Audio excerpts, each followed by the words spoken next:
The ships were loaded, the contracts were signed, the pork was on its way, and then bam, 12,000 metric tons, cancelled. Overnight, no warning, no explanation, just a quiet bulletin tucked between market updates. China cancels U.S. pork shipment. The timing? Impeccable. The implications? Potentially catastrophic. But why now? Why this specific shipment? And why the silence? We're not talking about a delay.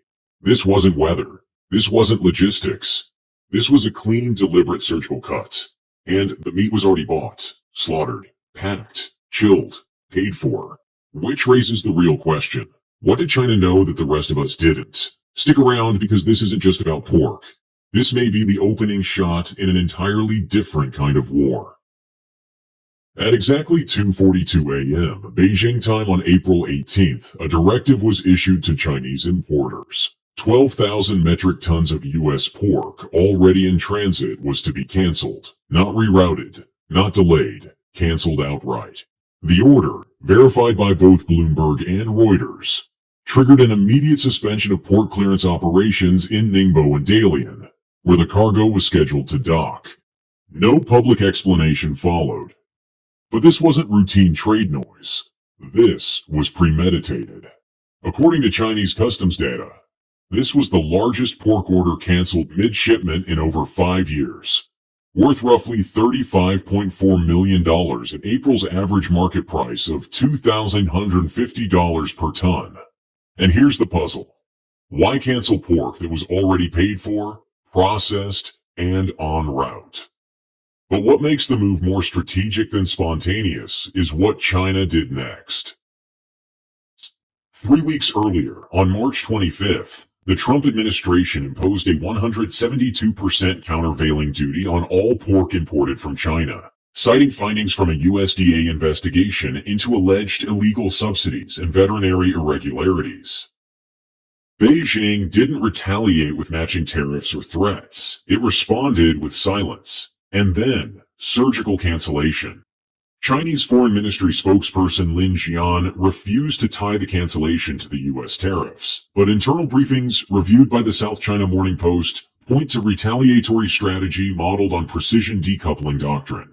This was not just about pork, says Dr. Hao Yu, trade analyst at Fudan University. It was about showing the U.S. that even legacy commodities are no longer safe. But if this was merely a slap on the wrist, why were buyers in Brazil and Spain celebrating by morning? The impact wasn't symbolic, it was structural. According to the National Pork Producers Council, NPPC, the cancellation created an immediate backlog of nearly 26 million pounds of pork, the equivalent of 110,000 market-ready hogs, flooding into domestic supply chains already buckling under seasonal oversupply. The hardest hit? Iowa, North Carolina, and Minnesota, which together produce nearly 60% of U.S. pork exports to China. The Iowa Farm Bureau estimates direct losses from the cancellation at $9.7 million in-state. But the cascading effects, plummeting auction prices, overcapacity at processing plants, layoffs, could balloon that number threefold. In Worth County, a pork processor laid off 117 workers within 48 hours of the news. This isn't just a disruption, it's a vacuum, says Chris Novak, CEO of the NPPC. And into that vacuum, new suppliers are moving fast. On April 19th, the day news of the cancellation broke. Tyson Foods shares dipped 4.3%, while Hormel Foods, another pork heavyweight, saw a 3.1% drop. Yet analysts weren't aligned. A Citi research memo issued that morning flagged the cancellation as an isolated retaliatory gesture. But Morgan Stanley took the opposite view, warning of a structural pivot in Chinese protein procurement. The divergence highlights the problem. Markets are still viewing agricultural exports through short-term volatility, not geopolitical risk. And that's a blind spot. The CME Lean Hog Futures Index fell 6.5% in 72 hours, its sharpest weekly drop since the 2020 supply chain lockdowns. Markets are pricing this like a one-off, says Rabobank's global protein strategist Chenjun Pan. But China is signaling a long-term shift. The question is, where's that shift headed? While American pork sat idle in refrigerated containers, Brazilian and Spanish exporters surged ahead. According to Brazil's Ministry of Agriculture, pork exports to China rose 28% in April alone, with São Paulo-based BRFSA filling emergency procurement contracts typically reserved for U.S. suppliers. Spain's Interpork, the country's pork export council, confirmed a 23% spike in Chinese orders year over year, with new fast-track clearance protocols signed in Shanghai just days after the U.S. shipments were canceled.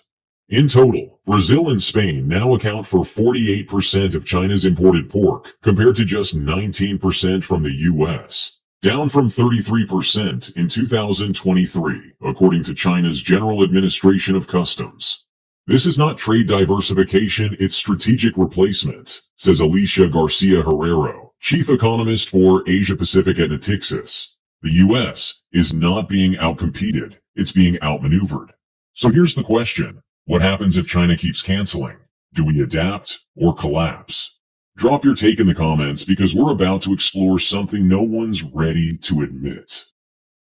While no official ban has been issued, multiple U.S. pork producers have reported unexplained delays in customs approvals at Chinese ports since mid-March, according to internal USDA dispatches reviewed by Bloomberg. Smithfield Foods confirmed that 2 of its shipments were held for extended inspection, while JBS USA said China had suspended communication on several pending contracts.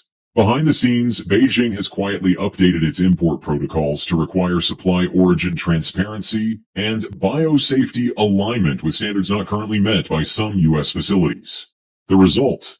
A silent filtration mechanism that targets American exporters without triggering WTO retaliation. Trade attorney Daniel Portman, who has advised on U.S. China disputes since the 2018 tariff war, calls it a de facto blacklist under the cover of technical compliance. If this process expands, it may represent not just a tactical snub, but the beginning of sector-by-sector economic disengagement. And if pork is first, what's waiting in the wings?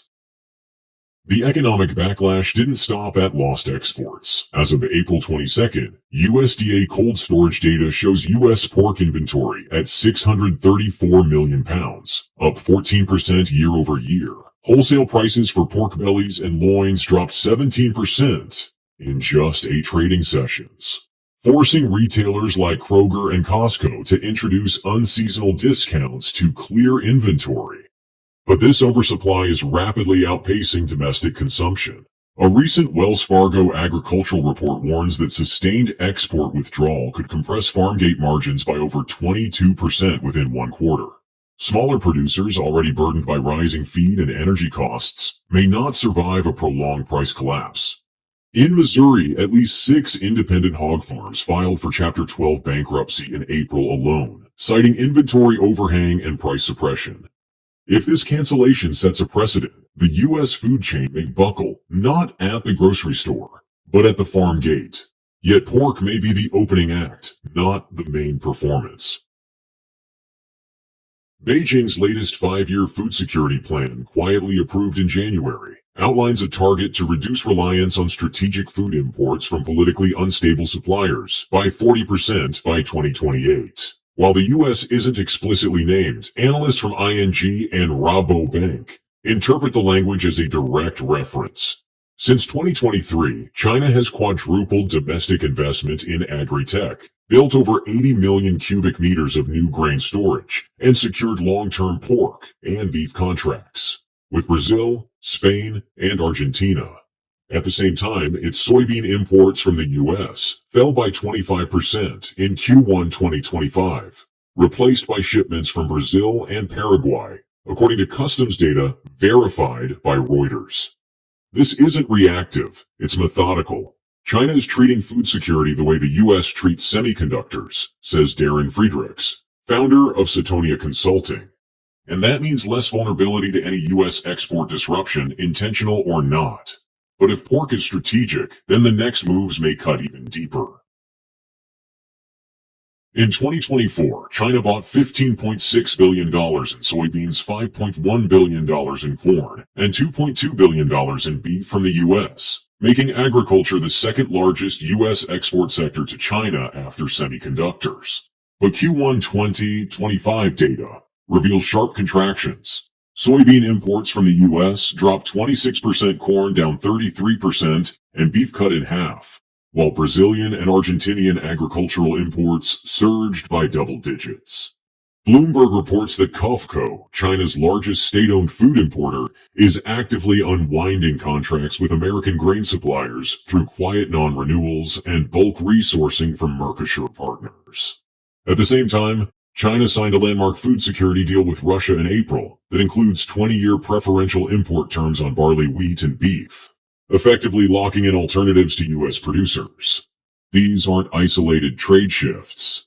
They're contingency plans for a broader economic decoupling, quietly executed through agriculture, one commodity at a time.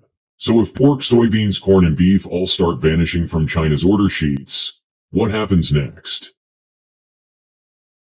This wasn't just a missed sale. It was a message. And not just to farmers, but to every industry tethered to China's demand. Because when 12,000 metric tons of pork get canceled mid-shipment, that's not logistics. It's leverage. So now we have to ask, if China can phase out U.S. pork this surgically, what happens when they target semiconductors, pharmaceuticals, or even treasuries with the same silent precision? The next cancellation might not show up on a bill of lading. It might show up in bond yields, in Wall Street sell-offs, or in supply chains grinding to a halt. So before you scroll away, ask yourself, what if the real decoupling isn't loud or fast, but one quiet cancellation at a time? And if that's true, then the biggest move China is preparing still hasn't been made. We're glad you're enjoying this video. Please like and subscribe. Check out another video that is now on your screen.